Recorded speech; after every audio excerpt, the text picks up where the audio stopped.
Alors pour ceux qui ne me connaissent pas, je m'appelle Éric Darouzé, je suis enseignant-chercheur à l'Université de Tours et dans mes activités de recherche, je travaille sur le modèle du frelon asiatique depuis 2008 et depuis 2011, c'est devenu mon modèle d'étude exclusif quasiment. Donc en fait, j'anime un groupe de personnes qui est très variable en nombre de personnes année par année en fonction des projets, enfin, en fonction des budgets que j'ai pu obtenir. On travaille sur deux aspects. Un premier aspect qui est sur la connaissance du frelon, c'est-à-dire sur sa biologie, son écologie. En fait, c'est tout simplement d'obtenir des données scientifiques qui peuvent ultérieurement servir à des aspects appliqués. Et j'ai un deuxième aspect qui est typiquement appliqué, où on essaye de mettre au point des outils de lutte contre le frelon.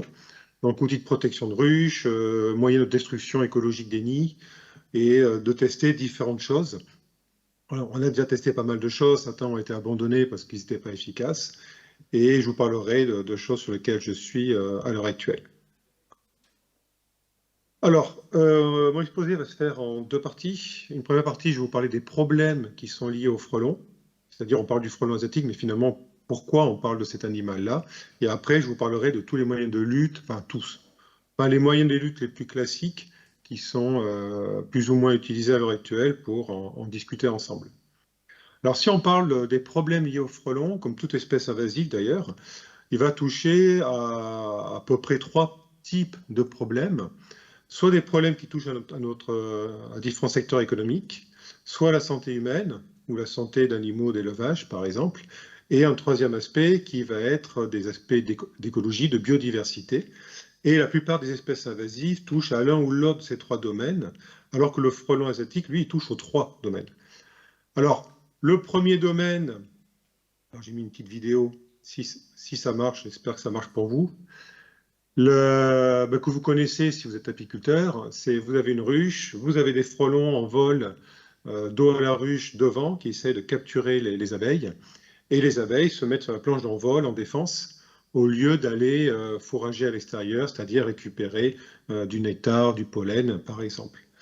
Et une fois qu'un frelon capture une abeille, vous l'avez la photo en haut à droite ici, et bien en fait, l'animal va attraper l'abeille, il va s'envoler à proximité, se poser sur un support, et ensuite il va décapiter l'abeille, donc la tuer, et dépioter le cadavre pour ne conserver que le thorax.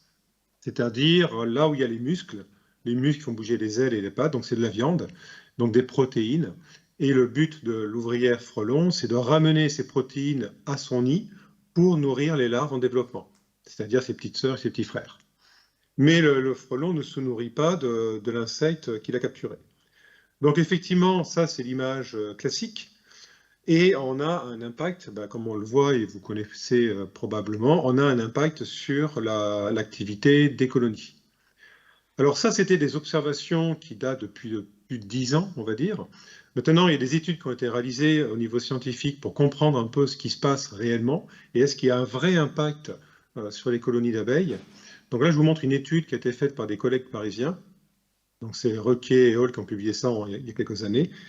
Est-ce que vous voyez mon curseur? Enfin, j'espère. Sur le graphe de gauche, qui s'appelle le foraging paralysis.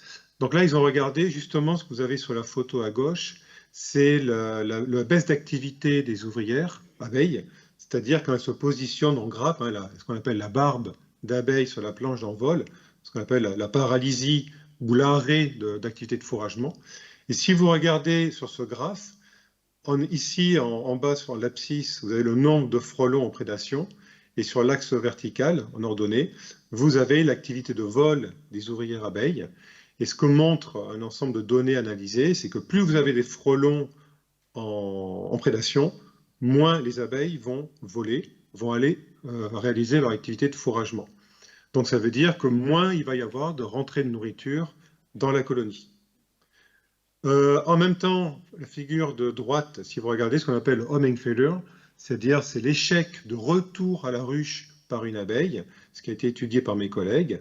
Donc là, en abscisse, c'est l'activité de vol des ouvrières, et en ordonnée, c'est le pourcentage d'échec de retour. Alors quand j'entends par échec de retour, ça veut dire que les abeilles ont été capturées par des frelons.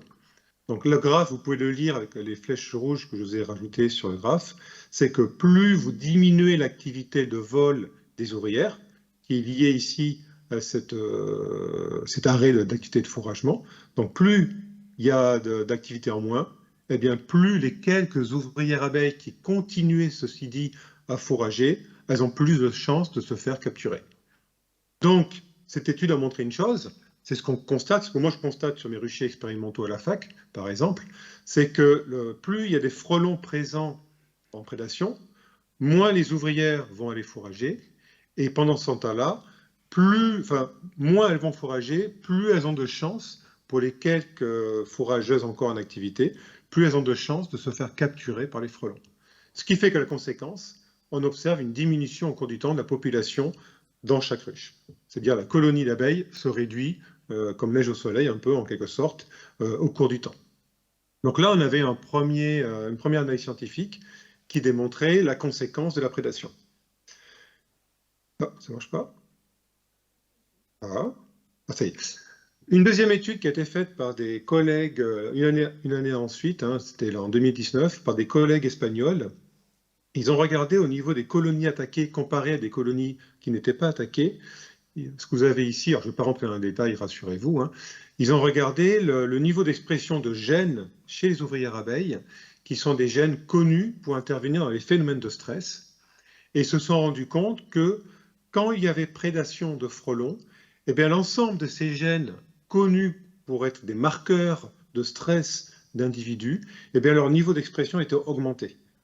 Ce qui veut dire que, de manière très simple, ce qu'ont montré l'étude, c'est que soumises à prédation, les ouvrières sont extrêmement stressées. Et même, ils ont regardé des gènes qui interviennent dans les phénomènes de vieillissement cellulaire, qui eux aussi étaient surexprimés également. Donc la conséquence, c'est que quand vous avez prédation du frelon, vous avez arrêt de l'activité de la colonie, ou en tout cas une forte diminution de l'activité de la colonie, et après, quand c'est vraiment trop intense, il y a carrément arrêt, il n'y a plus d'abeilles qui sortent. Donc arrêt de l'activité, augmentation du stress, de moins en moins de nourriture, de moins en moins d'ouvrières présentes qui se font prédater. Donc la conséquence, c'est qu'au cours du temps, vous allez avoir une diminution des populations d'abeilles. Alors, je reviens en arrière. Il y a une étude que je n'ai pas encore présentée parce qu'elle n'est pas encore publiée, qui a été réalisée par des collègues chinois, qui montre également que, soumise à prédation, la reine va arrêter de pondre. Donc la conséquence d'une prédation, si elle n'est pas gérée par l'apiculteur, c'est que vous allez avoir un affaiblissement conséquent des colonies d'abeilles. Si elles survivent à la période de présence du frelon, elles vont avoir peut-être des difficultés à passer l'hiver, et certaines colonies vont disparaître avant l'hiver. Donc une prédation de frelons asiatiques sur un rucher n'est jamais anodin. Pour l'instant, je peux vous dire, moi, en tant qu'expérience, en tant qu'apiculteur, j'ai 2 ruchers qui sont fortement attaqués. Quand je dis fortement attaqués, je vous engage à aller voir une vidéo que j'ai mise sur YouTube il y a 2 jours. J'ai déjà perdu une colonie et je suis en train de perdre les autres colonies. Donc la prédation, c'est jamais à prendre à la légère, en fait. Je vous montre une autre étude. Alors, c'est une étude que j'ai réalisée, qui a été publiée l'année dernière avec une étudiante. On a des cas où on a un frelon devant une ruche, et on a des cas où on peut aller jusqu'à 30 frelons en prédation devant une ruche. Je parle de ruche, hein, pas de rucher. Donc on peut avoir des niveaux de prédation très très différents d'un site à l'autre. On s'était posé la question à l'époque, savoir si tous ces frelons qui étaient en prédation, est-ce qu'ils venaient d'une seule et même colonie ou potentiellement de plusieurs colonies. Alors, si vous regardez un peu les frelons en attaque, vous voyez qu'assez souvent, vous avez les frelons qui vont rentrer en contact les uns avec les autres. En fait, ils sont en train de s'identifier et ils se séparent sans aucun problème. Et parfois, ils s'agressent légèrement. Donc ça, c'est assez suspicieux dans le sens qu'on peut imaginer dans le premier cas, c'est 2 sœurs. Dans le deuxième cas, c'est 2 femelles issues de 2 colonies différentes. Mais ce n'est pas une preuve. Donc on avait fait une étude, nous, on avait prélevé une 50aine de frelons par ruche, sur plusieurs ruchers, et on avait analysé la génétique de ces frelons, ainsi que leur signature chimique, c'est-à-dire c'est une phéromone de contact qu'ils ont à la surface du corps, qui est comme une carte d'identité en fait, ça leur permet de s'identifier. Et vous avez le résultat ici sous les yeux. Donc là, vous avez ABCD, c'est 4 ruches différentes. Chaque point sur les graphes, c'est un individu, un frelon, qui a été identifié. Donc là, on est sur l'analyse chimique, c'est-à-dire la phéromone de contact. Et quand 2 points qui correspondent à 2 frelons sont très proches l'un de l'autre, ça veut dire qu'ils ont une signature très proche. Et plus les points s'éloignent, plus la signature est différente. Et on sait que, c'est ce qu'on avait démontré en 2017, que la signature d'un frelon est spécifique de sa colonie. Donc on sait qu'ils ont une signature coloniale. Donc là, quand vous regardez les résultats sur les 4 ruches, eh bien on arrive à distinguer des groupes d'individus, des groupes de frelons, ce qui démontre, on a la même chose en génétique, hein, ceci dit, ça montre que dans la ruche A, on pouvait avoir 3 colonies de frelons qui attaquaient. La D, par exemple, c'est 2 colonies de frelons différentes qui attaquaient. Donc là, on démontre une chose scientifiquement parlant, qu'on a des chevauchements d'aires de prédation de colonies de frelons. Bon, intuitivement, c'est logique. Quand vous avez 2 colonies qui sont séparées de 100 mètres sur le terrain, on se doute bien que les ouvrières peuvent se retrouver dans la même zone de fourragement. Mais là, au moins, on démontrait les choses. Donc ça veut dire que ça complique un peu la donne, c'est que parfois, quand vous avez des ruchers fortement attaqués, c'est pas forcément un nid de frelons qu'il faut chercher et détruire, ça peut être plusieurs. Ça complique un peu la donne. Donc ça, c'était au niveau économique, c'était l'aspect impact sur les ruchers. Maintenant, il n'y a pas que l'apiculture qui est touchée, il y a d'autres secteurs d'activité. Là, c'est un montage, ne vous inquiétez pas, un montage photo parce que je n'ai pas de vraies photos, encore que ça existe, hein, ce que j'ai représenté là. C'est les places de marché. Ça a été observé notamment en Dordogne et ici aussi en Indre-et-Loire, là où je travaille, donc du côté de Loches, qui est une ville au sud de Tours. Et bien sur les places de marché, quand vous avez des étals de viande, des étals de poisson, ben, le frelon peut venir sur ces morceaux de viande pour récupérer de la viande, donc de la protéine, pour amener ça au nid. C'est-à-dire que le frelon asiatique, c'est un prédateur généraliste, on en reparlera tout à l'heure, mais surtout, c'est un prédateur opportuniste. C'est-à-dire qu'il peut aller chercher des protéines là où il peut en trouver sans trop de problèmes. Vous avez ici en inclusion une photo, c'est dans mon jardin sur un cadavre de pigeon, eh bien vous aviez un frelon asiatique qui était en train de dépioter le cadavre. Donc en fait, là, on a un autre aspect qui est aussi problématique, c'est que d'après certains professionnels du commerce sur les places de marché, ils ont observé dans les zones où il y a beaucoup de frelons une baisse de fréquentation du public, donc des clients, et une baisse de leur chiffre d'affaires. Donc on a un autre secteur d'activité qui est aussi malheureusement touché par la présence du frelon asiatique. On a d'autres secteurs. On a le secteur de l'agriculture. Alors c'est aussi un montage photo, hein, mais il y a des photos. J'ai vu les photos, mais elles ne sont pas de moi, donc je ne pouvais pas les utiliser. Mais c'est exactement la même chose. Sur des fruits ou dans le vignoble, on peut avoir des frelons qui viennent récupérer du sucre. Alors, à l'heure actuelle, on est dans la haute saison, je dirais, de collecte de sucre par les ouvrières, parce qu'elles doivent nourrir les reproducteurs adultes qui sont dans le nid avant leurs essaimages sexuels. Donc, elles vont chercher du sucre. Donc, du fait, on va les retrouver sur des fleurs, sur des arbres où il y a des exudateurs sucrés, mais également sur les fruits. Alors, par exemple, si la vidéo marche, j'espère qu'elle marche pour vous, vous avez un exemple ici dans les vergers. Hein, si vous avez des fruits, vous pouvez observer ça. Mais au niveau des professionnels, ça commence à devenir une véritable calamité dans certaines zones. Par exemple, j'ai discuté avec plusieurs professionnels de culture de fruits et certains m'ont fait remonter des pertes de 30% de chiffre d'affaires, des diminutions de rendement énormes et certains m'ont indiqué que l'année dernière, ils ne se sont pas versés de salaire en raison de la perte en rendement liée aux fruits qui ont été grignotés par les frelons. Donc on a aussi un impact du frelon sur le rendement de production de fruits et également sur la qualité des produits. Je reviens un peu sur le vignoble. Quand vous avez des grappes de raisin qui sont attaquées par du frelon, ils vont pourrir et ce n'est pas la pourriture noble. Donc si vous récoltez sur ce vignoble les fruits, vous risquez d'impacter la qualité du vin que vous allez faire derrière. Et il semblerait, alors pour l'instant je n'ai pas d'informations officielles, mais certains vignobles ont été gravement touchés ces dernières années par un impact du frelon asiatique sur leur production de vin. Donc, si ça peut vous rassurer, pas forcément très bon ce que je vais dire, mais on n'est pas les seuls, nous en tant qu'apiculteurs, à être touchés par le frelon asiatique. En fait, il y a plein de secteurs d'activité qui sont touchés. Donc au niveau économique, voilà, le frelon est un problème. Santé humaine, j'ai entendu tout à l'heure quelqu'un qui en parlait. Ben, vous savez, comme tout hyménoptère, hein, c'est comme une abeille finalement, un frelon, ça peut piquer. Donc, soit, alors le dard du frelon, à titre d'information, je vous ai mis une photo ici, c'est entre 3 et 4 millimètres. C'est pas ce qu'on peut trouver sur Internet avec des chiffres complètement farfelus. Donc, de manière très simple, une combinaison apicole ne protège pas. Et je dirais même une combinaison anti-frelon classique mal portée ne protège pas non plus. Donc il y a des précautions à prendre, même avec des combinaisons professionnelles. Mais les conséquences d'une piqûre, vous avez ici une simple rougeur notamment. Parfois on peut avoir aussi au niveau de la zone de piqûre une zone de nécrose des tissus. Bon, pas de conséquences graves, mais on peut avoir, comme vous voyez, ce monsieur qui a été piqué au visage, un œdème qui se crée.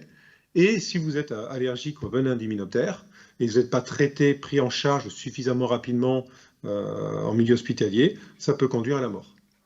Alors, tout à l'heure, j'entendais le monsieur dire que le frelon n'est pas plus dangereux qu'un autre hyménoptère. C'est vrai, c'est vrai. Sauf que les colonies de frelons, on les trouve préférentiellement en zone urbaine et périurbaine, donc au contact des populations. Donc, il y a des accidents tous les ans. Alors, il n'y a pas de statistiques réelles à l'heure actuelle, je suis en train de travailler dessus, mais on a des centaines d'accidents tous les ans et il y a des dizaines de morts tous les ans à cause du frelon asiatique.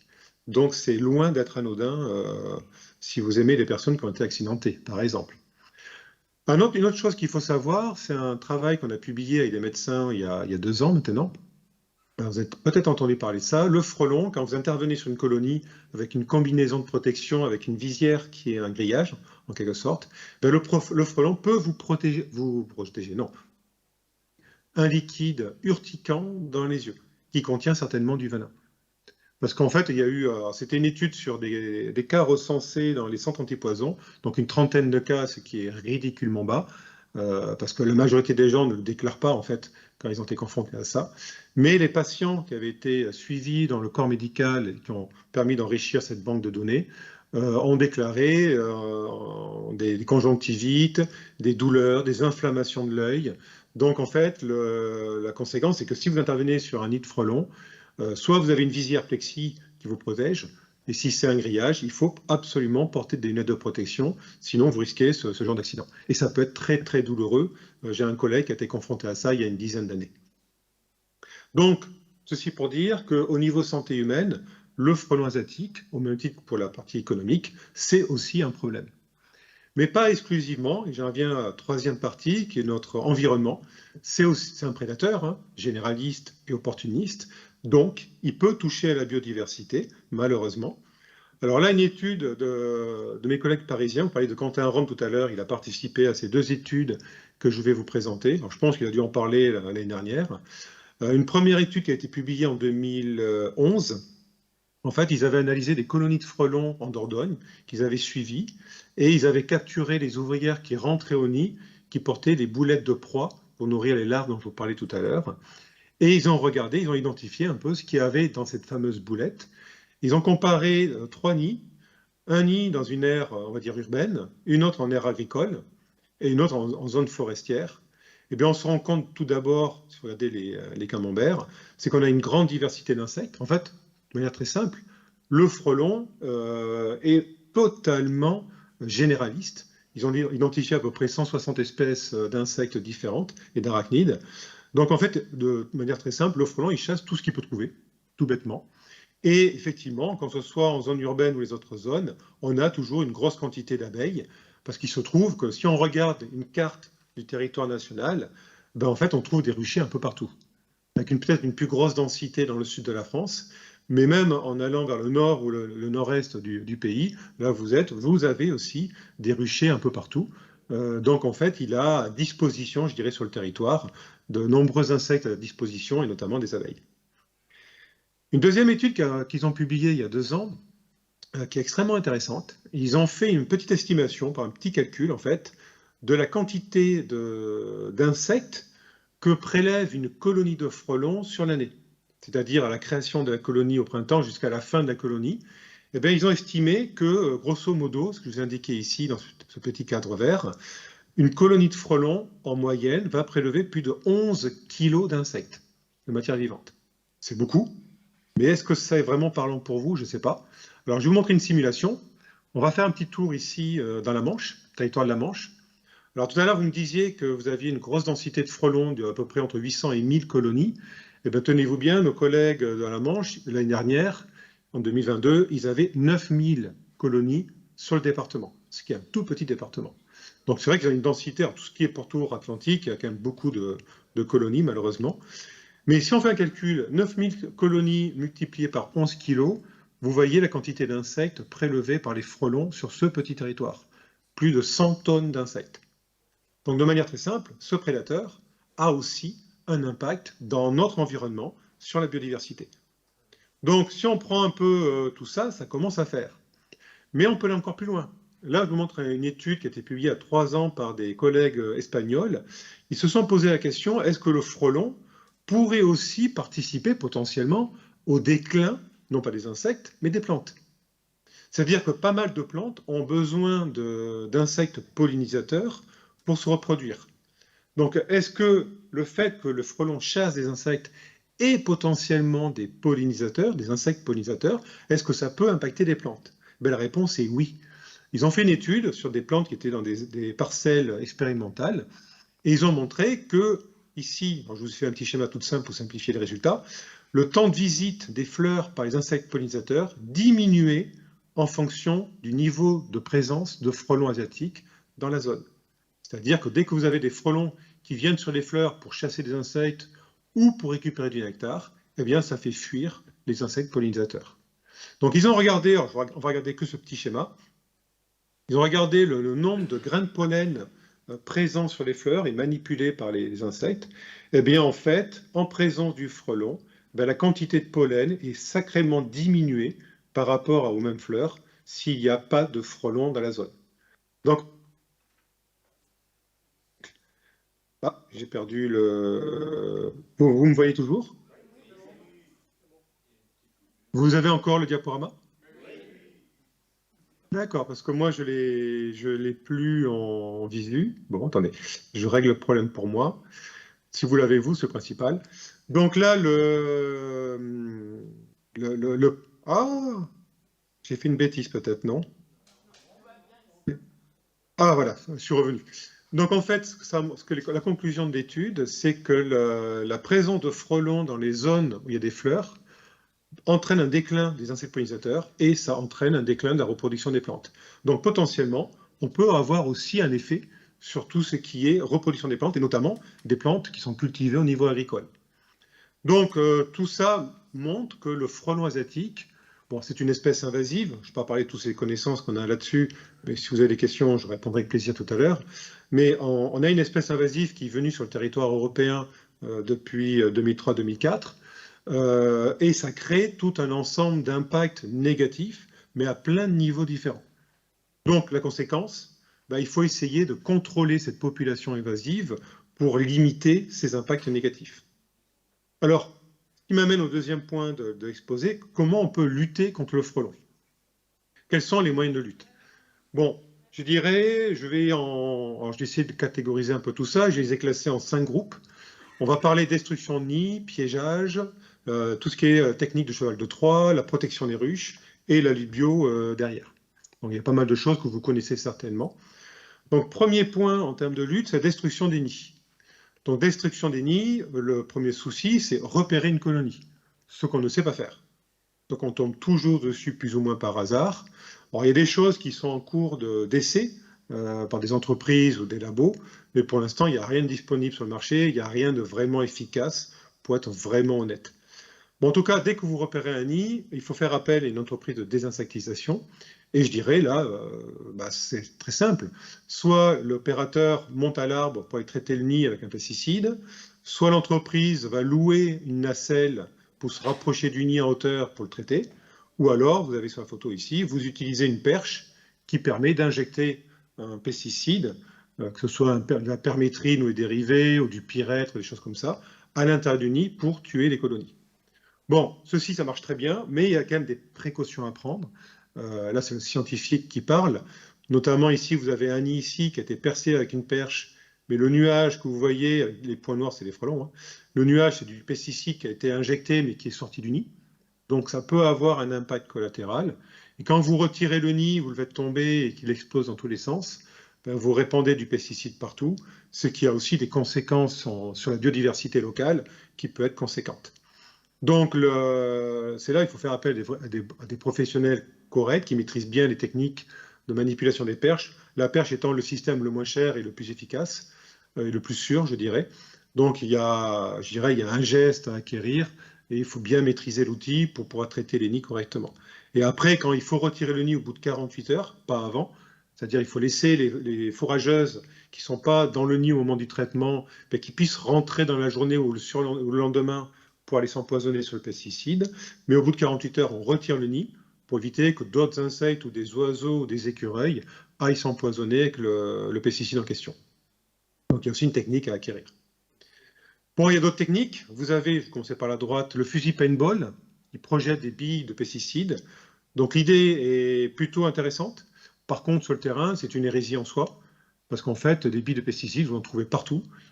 Les gens ne tirent pas correctement dans les nids. S'ils ne maîtrisent pas la température des billes, soit les billes sont trop froides, elles traversent les nids, soit elles sont trop chaudes et elles éclatent avant d'atteindre le nid. Donc il y a aussi toute une habitude à avoir et il faut savoir utiliser l'outil. Donc il n'est pas très intéressant, je dirais. La perche, pour moi, est quand même plus intéressante.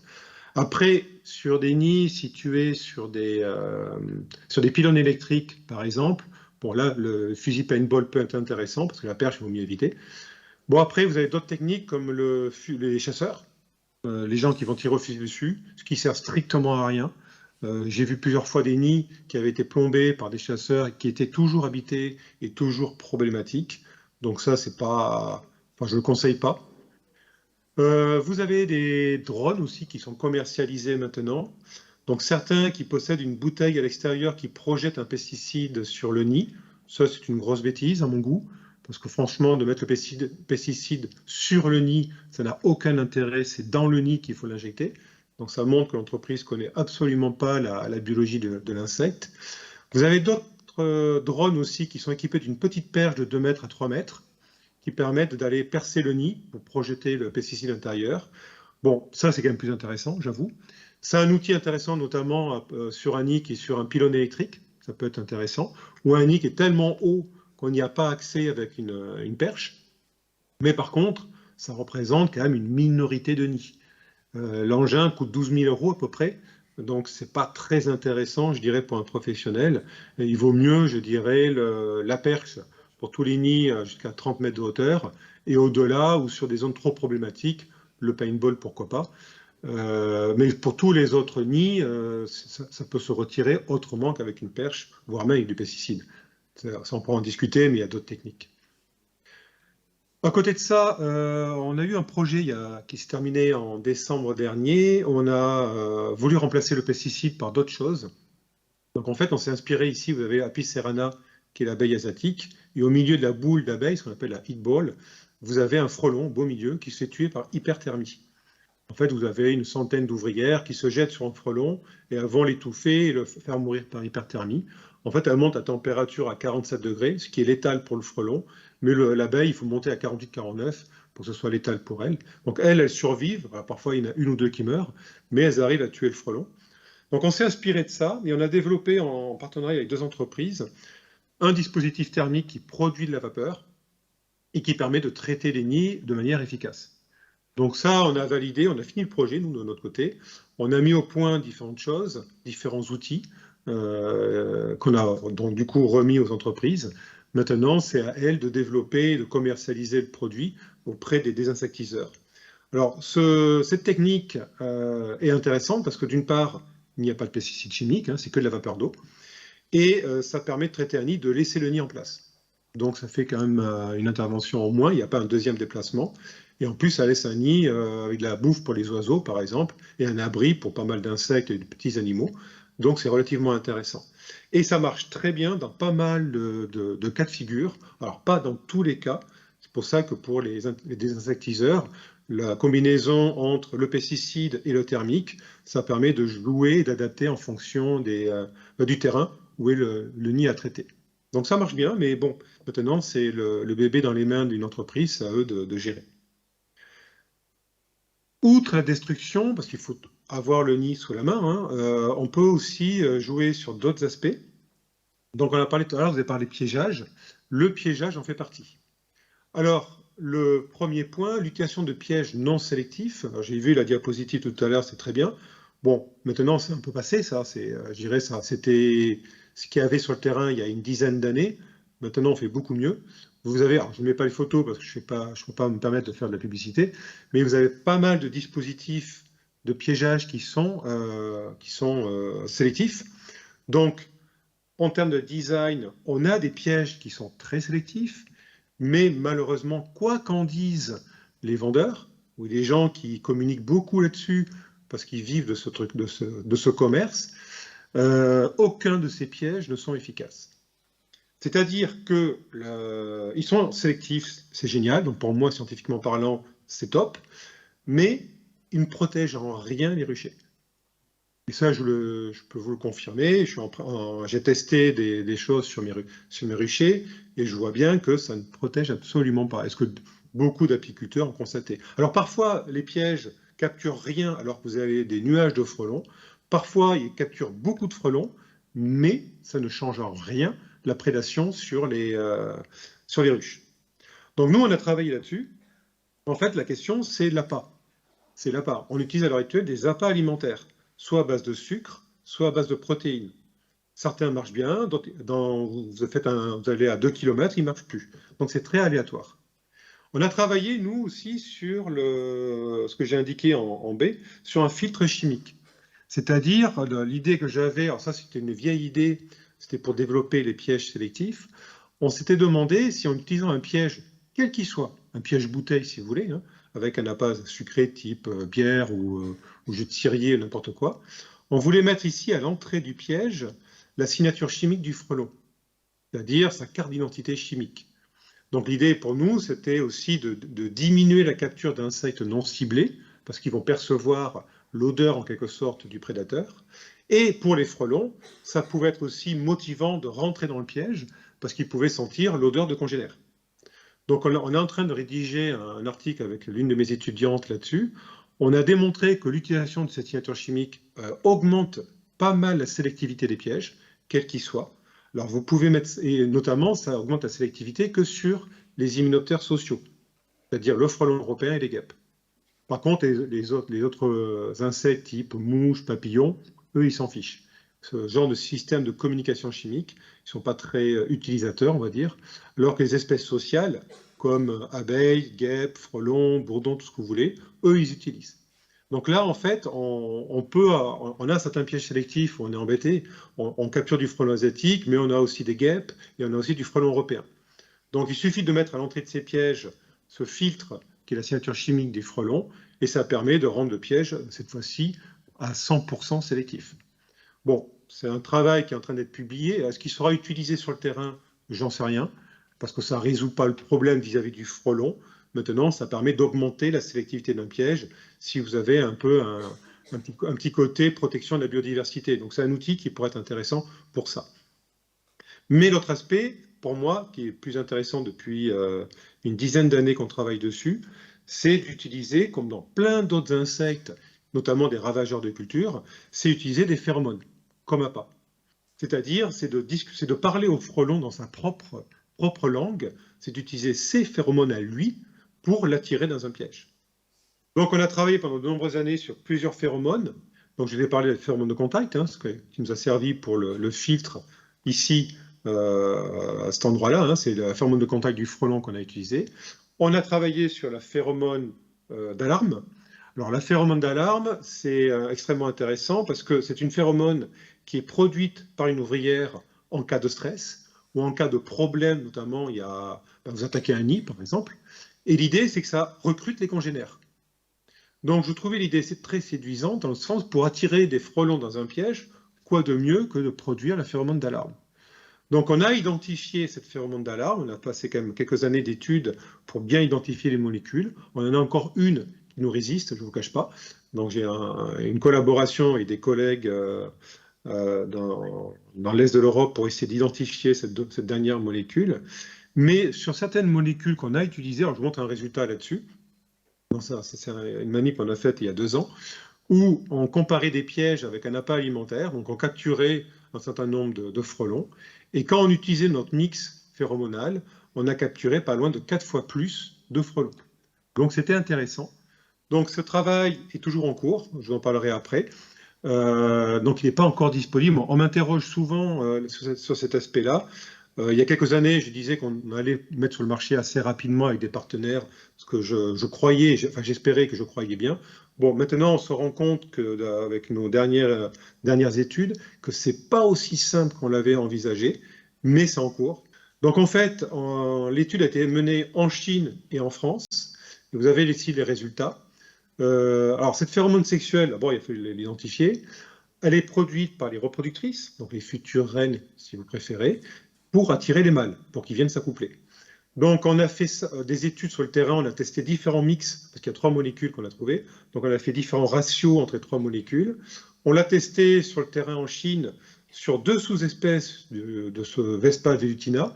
Donc, vous avez la sous-espèce Oraria et la sous-espèce Nigritorax. Nigritorax étant celle qui est notre population invasive. Et on a permis de valider le meilleur mix pour capturer sur différents sites les mâles. Donc on avait un mix qui marchait très bien, et on l'a essayé en France, et ça a marché aussi. On a capturé des mâles. Alors, vous remarquerez qu'on capture beaucoup moins de mâles en France comparé à la Chine. Alors ça, c'est lié à un aspect tout bête que je suis incapable d'expliquer pour l'instant. On a des hypothèses, mais pour l'instant, on n'a pas résolu le pourquoi et ni le comment. En Chine, les mâles, on a des agglomérats de mâles qui se mettent sur des buissons ou des arbres, et ils attendent de percevoir une femelle. Et après, ils se jettent en masse dessus. Donc, ce que faisaient mes collègues chinois, eux, ils avaient repéré ces amas de mâles et ils mettaient le piège à proximité du buisson. Ce qui fait que tous les mâles arrivaient quand ils étaient attirés par la phéromone sexuelle.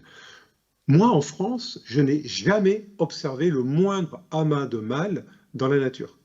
En fait, je ne sais pas comment se passe la reproduction réellement. On a plein d'hypothèses, on a pas mal de discussions entre collègues, mais personne n'a étudié réellement cette question-là. On ne sait pas comment c'est la reproduction, comment se fait l'accouplement, et on n'a jamais vu ces amas de mâles. Donc nous, ce qu'on a fait, c'est cette étude ici, là, on avait mis l'appât sur le campus universitaire, on ne voyait pas de frelons autour, et au bout de quelques minutes, on voyait des mâles arriver.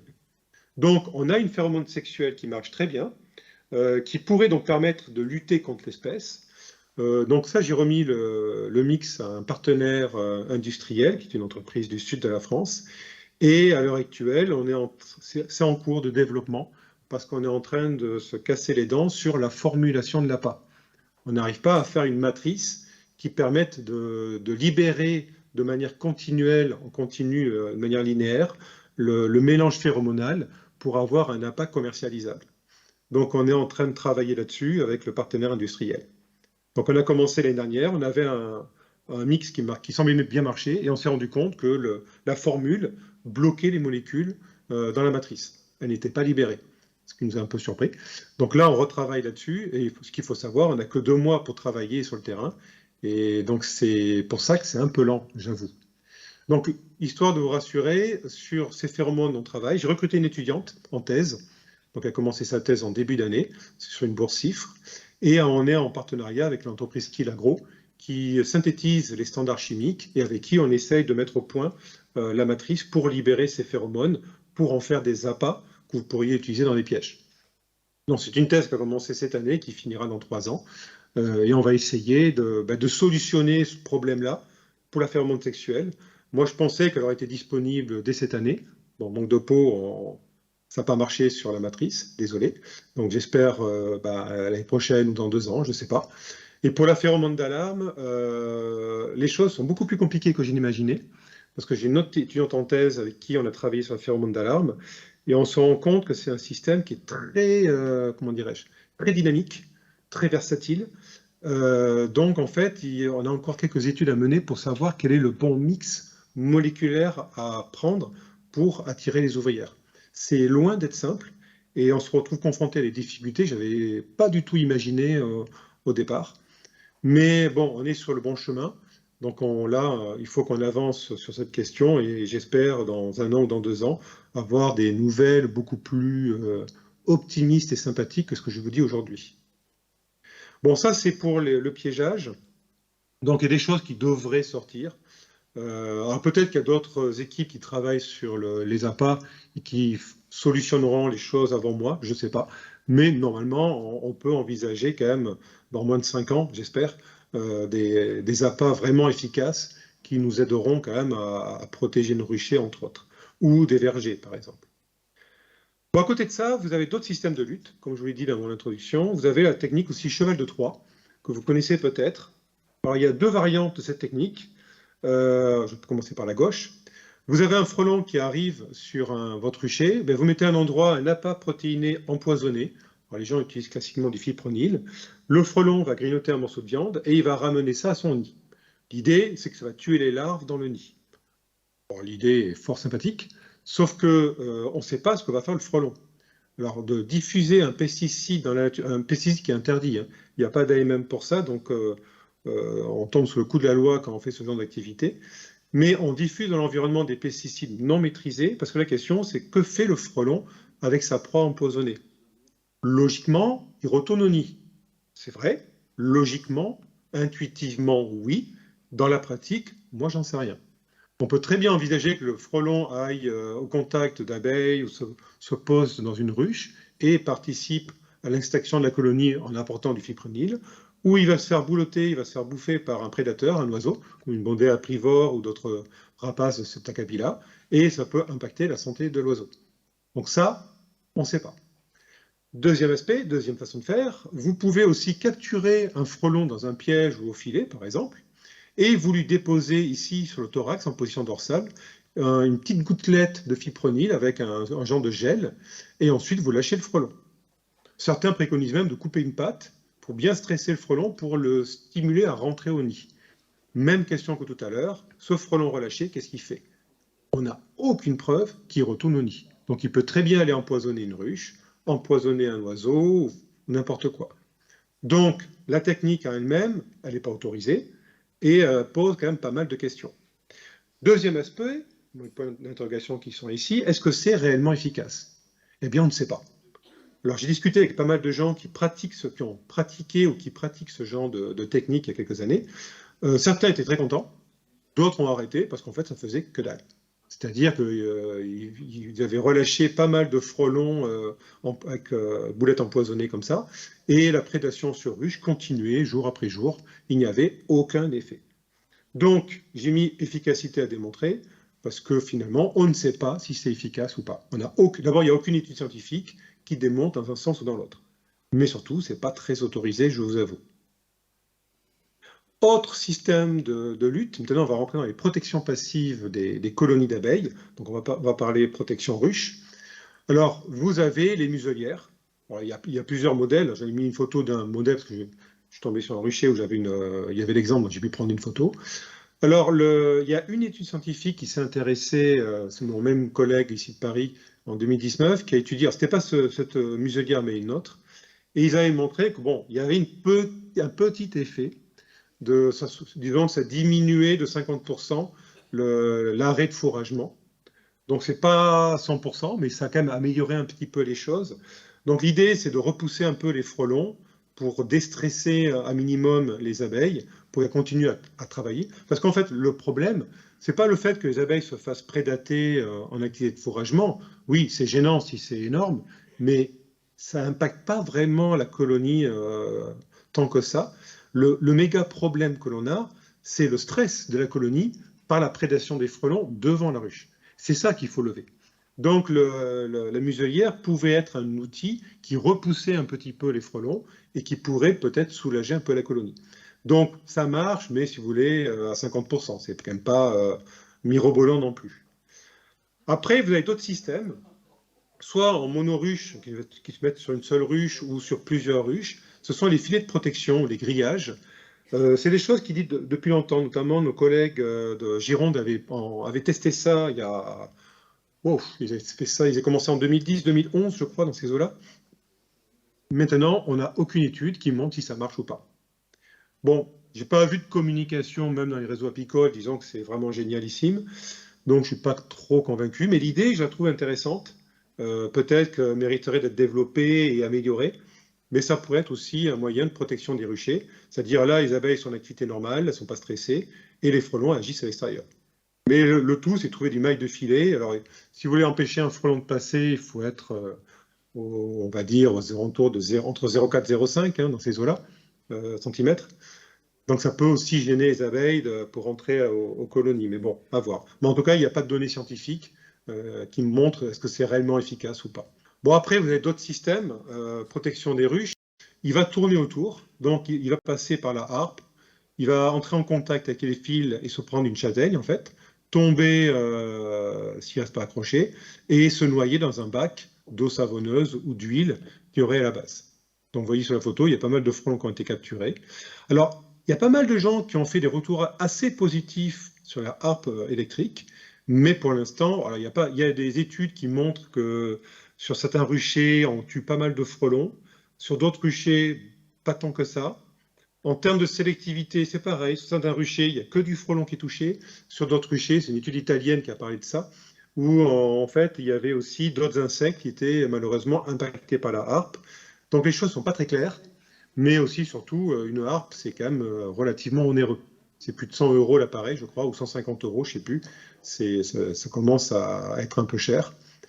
Sinon, vous avez l'autre technique que moi je trouve pas mal, comme je vous le montrais sur cette vidéo, c'est la raquette électrique.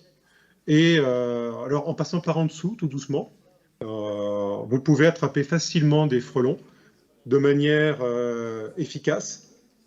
C'est très sélectif. Bon, après, il faut les écraser, parce que vous ne les tuez pas, vous les assommez simplement. Faire attention à ça. Ou alors, prenez une raquette de badminton. Il paraît qu'en tapant dessus, vous arrivez à tuer, à découper les frelons. Bon, c'est très sélectif, c'est très efficace.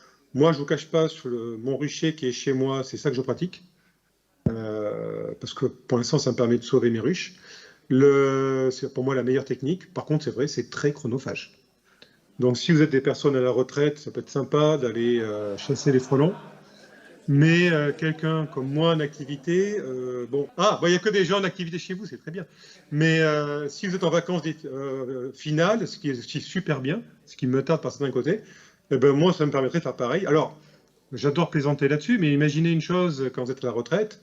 Vous dites à votre femme, vous allez sur le rucher défendre les abeilles, elle est toute contente parce que comme ça, vous dégagez la maison et vous l'embêtez pas. En plus, c'est bon pour vous, faites du sport, c'est génial. Mais bon, il faut être honnête, la technique est la plus efficace. C'est la méthode chinoise. Les opérateurs chinois sur les ruchers, c'est ça qu'ils font. C'est comme ça qu'ils sauvent leur colonie. Mais effectivement, le prix de la main-d'œuvre est très différent qu'en France. Mais ça prend un temps fou. Mais c'est la seule méthode efficace au jour d'aujourd'hui, je m'entends. On a testé d'autres aspects aussi. C'est des molécules répulsives. Donc, on a eu des projets comme ça. Alors, je vous montre sur un rucher avec soit des diffusions. Alors, j'ai fait un petit schéma. On avait fait ça un peu de manière très expérimentale, ou avec des dispositifs de diffusion de phéromones professionnels. On a mené quelques essais sur des molécules. On avait des résultats positifs, mais qui n'ont pas été confirmés, malheureusement. Donc, cet aspect pour l'instant, a été abandonné parce qu'on n'a pas réussi à montrer, et je n'ai pas compris pourquoi ça ne marchait pas. En la première année, on a testé, on avait quand même 60% de protection des ruches, ce qui c'était loin d'être anodin, on va dire. Mais les 2 années suivantes de test, ça ne marchait plus. Et on ne sait pas pourquoi. Donc pour l'instant, ça, c'est en stand-by. Pour terminer, et je vais en finir là-dessus, vous avez aussi ce qu'on appelle la lutte biologique, c'est un peu la mode dans pas mal de milieux, notamment scientifiques. Alors, première lutte biologique que vous connaissez peut-être, c'est les plantes carnivores. Donc, c'est en 2014, on a eu des informations sur une plante carnivore qui s'appelle Sarracenia, qui se développe dans des tourbes, en fait, en zone tourbière, et qui pouvait capturer pas mal de frelons. Alors, effectivement, moi, c'était découvert par le jardin des plantes à Nantes. Donc, le directeur m'avait invité à venir, ce que j'avais fait, et j'avais pris en photo, effectivement, en ouvrant des urnes de cette plante, c'est une plante carnivore sous la forme d'urne. Dedans, c'était blindé en frelons asiatiques, c'est vrai. Donc ça marchait bien. C'était intéressant, un peu surprenant, mais intéressant. Donc avec une étudiante à l'époque, on avait fait une étude sur 2 ans, en collaboration avec le Jardin des Plantes de Nantes, et on avait collecté une centaine d'urnes par an, qu'on avait ouvertes pour dénombrer qu'est-ce qu'il y avait à l'intérieur. Et malheureusement, vous avez le résultat ici, sur une étude de 2 ans, on s'est rendu compte qu'on avait des images comparables au piégeage, en fait. Très peu de frelons, en fait, on était en moyenne à 1 frelon par urne. Donc on démontrait que ça n'avait pas d'intérêt. Alors pourquoi en 2014 on avait plein de frelons et 2 années suivantes il n'y en avait pas? Ben, tout simplement, ce qu'on a vu en travaillant avec une entreprise de désinsectisation qui avait le marché de destruction des nids de frelons sur Nantes, eh bien, on s'est rendu compte qu'en 2014, il y avait 2 ou 3 nids sur le jardin des plantes, et en 2015-2016, il n'y en avait pas. Donc en fait, en 2014, ben, les frelons avaient beaucoup chassé, et il n'y avait que eux qui étaient présents sur la tourbe, sur la tourbière, je veux dire, donc ils ont été attirés par la plante, alors que les années suivantes, il y avait très peu de frelons, donc finalement très peu de captures. Donc la plante n'est pas très intéressante, en plus elle est compliquée à, à cultiver, je dirais, et elle n'est surtout pas sélective. Donc je sais que dans Vendée, les apiculteurs avaient planté des sarracénias sur des ruchers, mais ils ont vite arrêté l'idée parce qu'en fait, si on regarde bien, on a de l'abeille dans la plante. Donc les abeilles sont aussi attirées par les plantes carnivores. Donc à éviter, c'est très joli comme plante, hein, mais à éviter à utiliser. Bon, dernier outil de lutte biologique, les poules. Alors les poules, bon, moi j'ai été contacté par un monsieur qui était en Bretagne, je crois, il y a quelques années, me disant qu'il avait la solution, c'est que vous mettez des poules au milieu de votre rucher et les poules vont attraper les frelons, mais pas les abeilles et pas le frelon européen. Bon, j'ai mis efficacité à démontrer parce qu'en fait, il n'y a aucune étude qui démontre quoi que ce soit avec les poules. J'avais voulu faire un projet avec un partenaire industriel qui était un grand éleveur en Pays de Loire sur les espèces aviaires et qui mettait quelques ruches sur leur site aussi. Mais bon, ils n'ont pas voulu financer ce genre d'études. Donc finalement, on ne sait pas si les poules peuvent être utiles ou pas utiles. Alors j'ai discuté avec pas mal d'apiculteurs qui ont testé. Tous m'ont fait remonter que ça marchait absolument pas. Donc, alors, il y en a un qui m'a dit que peut-être il faudrait utiliser, c'est des poulets en croissance. Bon, je vous dis ça, mais finalement, j'en sais pas plus. Donc l'idée était séduisante, je trouve, mais pas forcément très efficace. Surtout, je vois pas pourquoi une poule n'ira pas picorer des abeilles sur la planche. C'est peut-être beaucoup plus simple que des frelons. Donc je sais pas. Donc voilà ce que je voulais vous présenter aujourd'hui. Si vous voulez d'autres informations, alors j'ai 3 outils de communication que j'ai créés pour essayer de vous informer. Alors j'ai un livre qui a été publié par le SNA en 2019, je crois, mais ils sont en rupture de stock. Donc, et je ne sais pas si le Sénat va refaire un tirage. Il faut voir avec eux. Il faut contacter Franck Alitru peut-être ou le service pour voir s'ils peuvent reproduire le livre. J'ai pas mal de gens qui me demandent où l'acheter, mais moi je suis vraiment désolé. Je les renvoie toujours sur le SNA. Est-ce qu'ils ont... Parce qu'il faudrait qu'ils réimpriment parce qu'il y a des gens qui sont intéressés malheureusement. Sinon, j'ai un site internet, mais bon, ça fait quand même 2 ans que je dis qu'il faut que je le mette à jour. J'ai toujours pas fait, donc il n'est pas forcément très à jour. Sinon, vous avez aussi une chaîne YouTube que j'ai appelée Darouzé Frelon Asiatique, où il y a plus de 90 vidéos maintenant sur le frelon asiatique, les abeilles. Donc, vous pouvez avoir pas mal d'informations aussi complémentaires de ce que je vous ai raconté aujourd'hui. Donc, je vous remercie pour votre attention. Là, je vous ai mis pas mal de gens que je remercie. C'est des jeunes qui ont travaillé avec moi, soit sur des contrats, soit sur des stages, et des financeurs. Alors, par là, j'ai entendu dire que les chercheurs dans moi ont été financés par des fonds publics, notamment de l'État. Je suis sincèrement désolé, mais ce n'est pas le cas. J'ai eu pendant quelques années des fonds, des projets financés par la région Centre-Val de Loire, donc on va dire que c'est l'État, je suis d'accord. Par 2 départements aussi, le département de la Manche et le Lot-et-Garonne, mais le reste, c'est des financements privés et qui viennent du CNRS et de l'université. Mais j'ai des budgets qui sont très très faibles. Donc, quand vous disiez que vous aviez 10 000 euros, je crois, l'année, waouh, je trouve ça très bien, mais j'ai pas ça. Donc, non, l'État finance peut-être des gens, mais je ne sais pas qui. Mais en termes de recherche scientifique sur le frelon asiatique, croyez-moi, pour avoir des finances pour travailler dessus, c'est extrêmement compliqué. Faut vraiment être passionné, comme moi je le suis, sur le monde de l'abeille et du monde des vespidés, parce que scientifiquement parlant, c'est passionnant. Mais pour avoir des projets financés, c'est la galère. Et j'ai pas souvent de projets financés là-dessus.